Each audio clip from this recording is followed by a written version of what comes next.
లేవన్నా మొన్న ఉన్న సిలిండర్ నడిపించుకుంటున్నాము ఇప్పుడు. ఇప్పుడు రేపటికైతే సిలిండర్ లేదు, ఏం చేయాలో అర్థమైతే లేదు. అసలు ఫోన్ ఎత్తుతలేరు ఎవరు కూడా, రెస్పాన్స్ లేదు, ఏం లేదు. ఒక 20 మందికి ఫోన్ చేసిన ఎవరు కూడా లేదు. బ్లాక్ లో 4,000 5,000 అంటే ఎవరు కొంటారన్నా? గిట్టుబాటు కాదు కదా ఈ రేటుకి. కొంచెం పెంచుకున్నాం, 2 రూపీస్ పెంచినాం ఒక చపాతీ. కర్రీస్ అయితే నార్మల్ రేటే పెట్టినాం.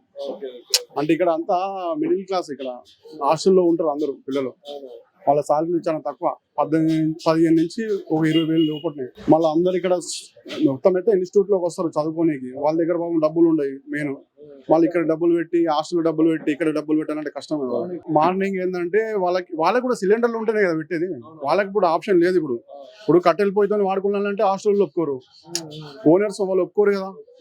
ఇప్పుడు మళ్ళీ వాళ్ళు ఏం వేరే ఆప్షన్ లేదు, సిలిండర్ లేవు. ఇప్పుడు నెక్స్ట్ ఆప్షన్ ఏంటంటే ఊరికి వెళ్ళడమే వాళ్ళకి, ఇంకా ఏది లేదు.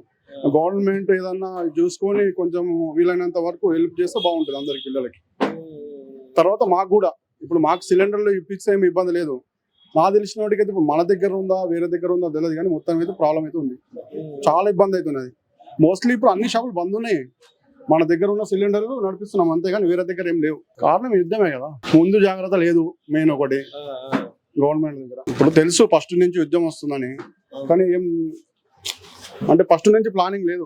ఇంత ఇండియా డెవలప్ అవుతుంది అంటున్నారు, కానీ ఇలాంటి దాంట్లో డెవలప్ అయితే బాగుంటది. ఫస్ట్ నుంచి కొంచెం సూచనలు ఉండాలి.